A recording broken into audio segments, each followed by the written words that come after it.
तो चलिए आज की क्लास में हम लोग पढ़ने वाले हैं कि सूक्ष्म तरंगे या माइक्रो तरंगे किसे कहते हैं। तो आज की क्लास में क्या पढ़ने वाले हैं, माइक्रो तरंगे किसे कहते हैं। तो चलिए देखते हैं कि माइक्रो तरंगे किसे कहते हैं, ठीक ना। चले, तो माइक्रो तरंगों की जो तरंग दैर्ध्य होती है वो होती है 1×10⁻³ मीटर से 3×10⁻⁻1 मीटर के बीच, और इनकी जो आवृत्ति होती है वो 3×10⁻11 हर्ट्ज से 1×10�9 हर्ट्ज के मध्य होती है। इसके मध्य 3×10�11 हर्ट्ज से 1×10�9 हर्ट्ज के मध्य होती है, ठीक है।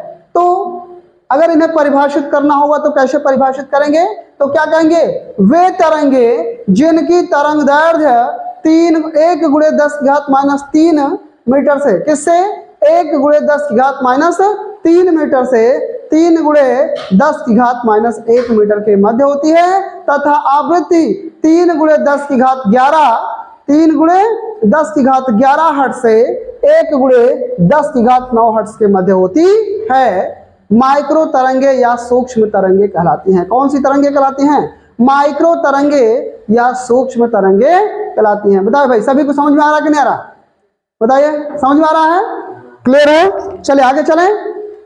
तो हमने क्या कहा, वे तरंगे जिसकी तरंग दैर्ध्य 1×10⁻³ मीटर से 3×10⁻⁻1 मीटर के मध्य होती है, तथा आवृत्ति 3×10⁻11 हर्ट्ज से 1×10⁻9 हर्ट्ज के मध्य होती है। सूक्ष्म तरंगे या माइक्रो तरंगे कहलाती हैं। कौन सी तरंगे कहलाती हैं, सूक्ष्म तरंगे या माइक्रो तरंगे कहलाती हैं। चलिए तो फटाफट सभी लोग जल्दी से जल्दी छापिए, जल्दी से जल्दी छापिए, परिभाषा लिखिए फटाफट जल्दी से।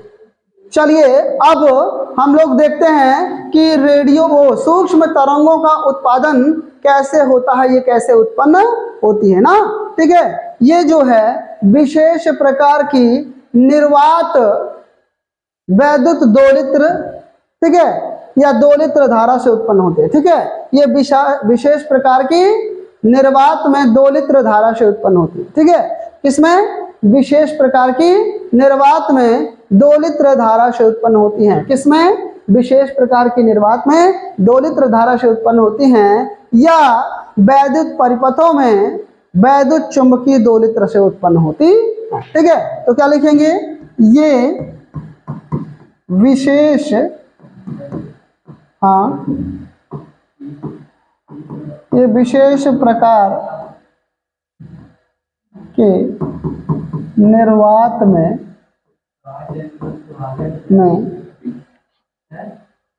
दोलित्र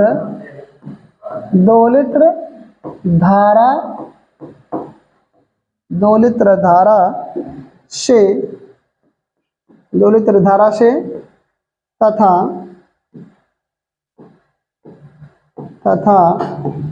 विद्युत परिपथों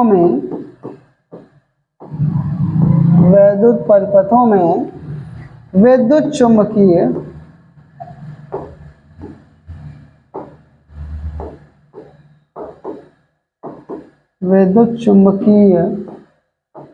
दोलित्र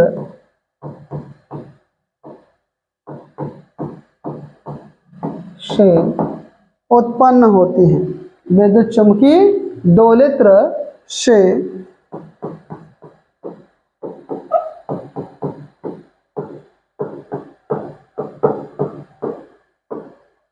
किससे उत्पन्न होती हैं, विद्युत चुंबकीय दोलित्र से उत्पन्न होती है। चलिए तो जल्दी से जल्दी सभी लोग छापे।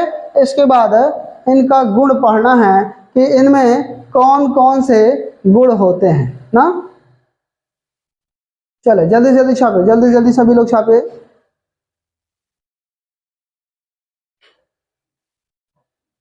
जल्दी से जल्दी सब लोग छापे। इसके बाद हम लोग करते हैं गुण। तो चलिए अब इसका गुण जान लेते हैं कि इसमें कौन कौन से गुण सम्मिलित होते हैं, कौन कौन से गुण उपस्थित होते हैं ना। तो इसमें परावर्तन और ध्रुवण का गुण पाया जाता है। वैद्युत चुंबक माइक्रो तरंगों में परावर्तन और ध्रुवण का गुण पाया जाता है। कौन सा गुण पाया जाता है, परावर्तन और ध्रुवण का गुण पाया जाता है। चलिए लिखते चलिए, फटाफट लिखते चलिए कि वैद्युत चुंबकीय तरंगों में परावर्तन एवं ध्रुवण का गुण पाया जाता है। वैद्युत चुंबकीय तरंगों में परावर्तन एवं ध्रुवण का गुण पाया जाता है। चलिए तो अब हम लोग पढ़ेंगे सूक्ष्म तरंगों या माइक्रो तरंगों के उपयोग ना, कि इनका उपयोग कहाँ कहाँ किया जाता है। अच्छा, इनकी जो आवृत्ति जो तरंग दैर्ध्य है वो क्या है, बहुत कम है ना, इनकी जो तरंग दैर्ध्य है वो बहुत कम है। तो ये अपनी सूक्ष्म तरंग परास के कारण, ठीक है, या ये बहुत सूक्ष्म तरंग दैर्ध्य के कारण वायुयान में या विमान में, ठीक है, वायुयान या विमान के लिए रडार में, किसमें, रडार में प्रयुक्त की जाती हैं। ठीक है, किसमें प्रयुक्त की जाती हैं, रडार में प्रयुक्त की जाती हैं। ये अपनी अति सूक्ष्म तरंग दैर्ध्य के कारण किसमें प्रयुक्त की जाती हैं, वायुयान के लिए रडार में प्रयुक्त की जाती हैं। ठीक है, वायुयान संचालन के लिए किसमें, रडार में प्रयुक्त की जाती हैं। किसमें प्रयुक्त की जाती हैं, रडार में प्रयुक्त की जाती हैं। तो चलिए इसको लिखिएगा, लिखिएगा, ये अपने सूक्ष्म तरंग दैर्ध्य के कारण, ये अपने सूक्ष्म तरंग दैर्ध्य के कारण, ये अपने सूक्ष्म तरंग दैर्ध्य के कारण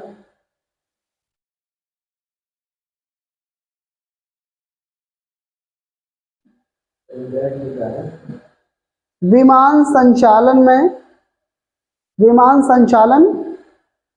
में रडार प्रणाली में प्रयुक्त की जाती है।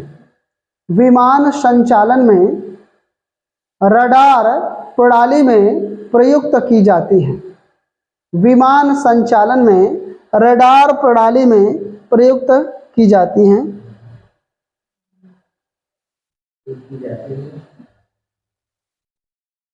आगे लिखिएगा, रडार में कामा उपग्रहों तथा लंबी दूरी वाले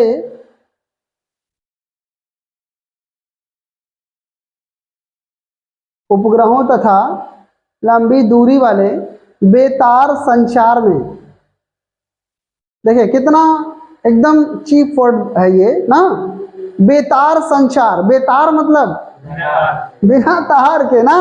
देखिए बेतार, तो जो सोचेंगे बेतार का मतलब क्या, समझ गए ना, बेतार संचार में ना, ठीक है, लंबी दूरी के बेतार संचार में, हाँ संचार में। आगे लिखिएगा, माइक्रोवेव ओवन इन तरंगों का एक रोचक घरेलू, माइक्रोवेव ओवन इन तरंगों का एक रोचक घरेलू अनुप्रयोग है। माइक्रोवेव ओवन इन तरंगों का एक रोचक घरेलू अनुप्रयोग है। रोचक घरेलू अनुप्रयोग है। तो ये था, ये आपका था क्या, माइक्रो तरंगे या सूक्ष्म तरंगे। तो आज ये आपका फिजिक्स का फर्स्ट पूरा कंप्लीट हो गया, फर्स्ट सेक्शन पूरा कंप्लीट हो गया। अब कल से हम लोग फिजिक्स सेकंड पढ़ेंगे, ठीक ना।